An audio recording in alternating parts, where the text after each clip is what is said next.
Henry Luton.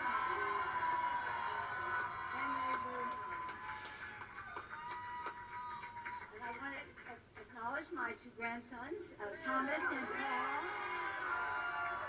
as they wave to their other cousins and Bella in California, who's still campaigning up until the last minute in California, because it's all about the children.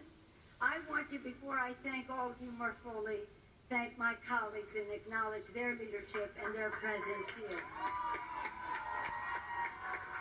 Our distinguished whip from Maryland, Steny Hoyer.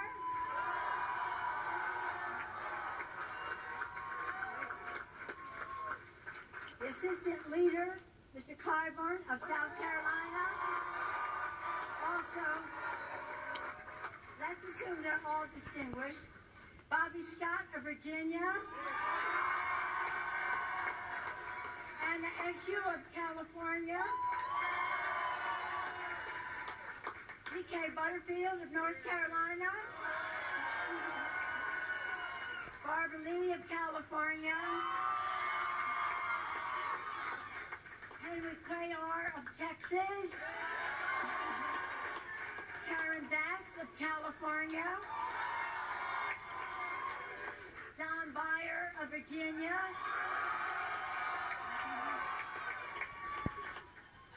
And Brendan Boyle of Pennsylvania.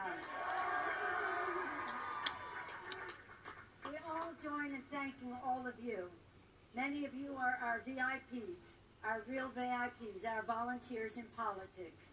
The women and men who've mobilized in historic numbers, who saw what this GOP Congress was doing and refused to stand still. Every call you made, every door you knocked, every text you sent, every conversation you had made the difference between winning and losing in this election. Thanks to you, we owned the ground. Thanks to you.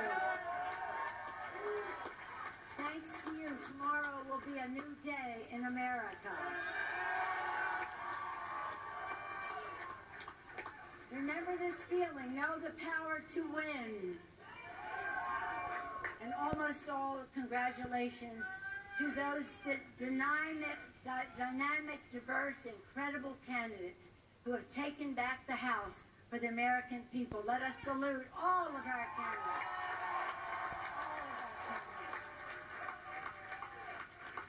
Today is more than about Democrats and Republicans. It's about restoring the Constitution's checks and balances to the Trump administration. It's about stopping the GOP and Mitch McConnell's assaults on Medicare, Medicaid, the Affordable Care Act, and the health care of 130 million Americans living with pre-existing medical conditions. Let's hear it more for pre-existing medical conditions. It's about ending wealthy special interest free reign over Washington, but more than anything, it's about what a new Democratic majority will mean in the lives of hardworking Americans. That's what it's about. Democrats pledge a Congress that works for the people. For the people. Lower the cost of health care by lowering the cost of prescription drugs. Raise workers' wages with strong economic growth by rebuilding the infrastructure of America. Clean up corruption to make Washington work for all Americans. We will take real, very, very strong legislative action to negotiate down the price control of prescription drugs that is burdening seniors and families across America.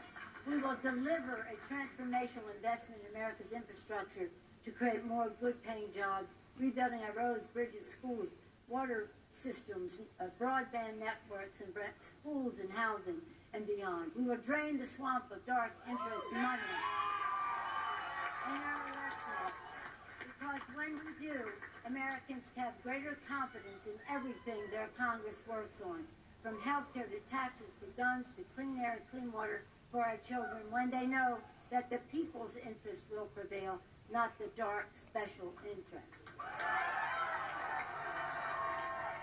In stark contrast to the GOP Congress, a Democratic Congress will be led with transparency and openness, so that the public can see what's happening and how it affects them, and that they can weigh in with the members of Congress and with the President of the United States. We will have accountability, and we will strive for bipartisanship with fairness on all sides. We will have a responsibility to find our common ground where we can, stand our ground where we can't, but we must try. We have a bipartisan marketplace of ideas that makes our democracy strong. A Democratic Congress will work for solutions that bring us together, because we have all had enough of division.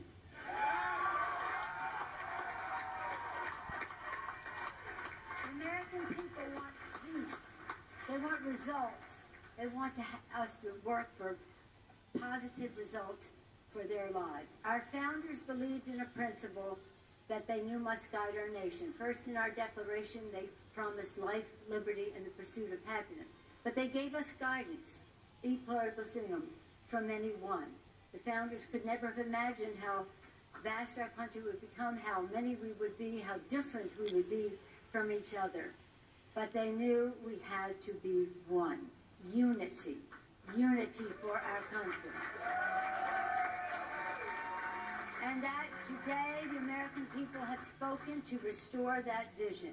With this new Democratic majority, we'll honor the vision of our founders for a country having a legitimate debate, but remembering that we are one country.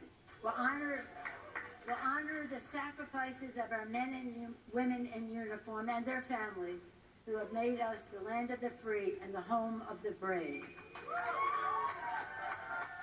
To build a better future worthy of their sacrifice. And we must honor and respect the aspirations of our children. Elections are about the future and what we do for our children's future. So thank you all for making the future better for all of America's children. God bless you. God bless America. Thank you all very much.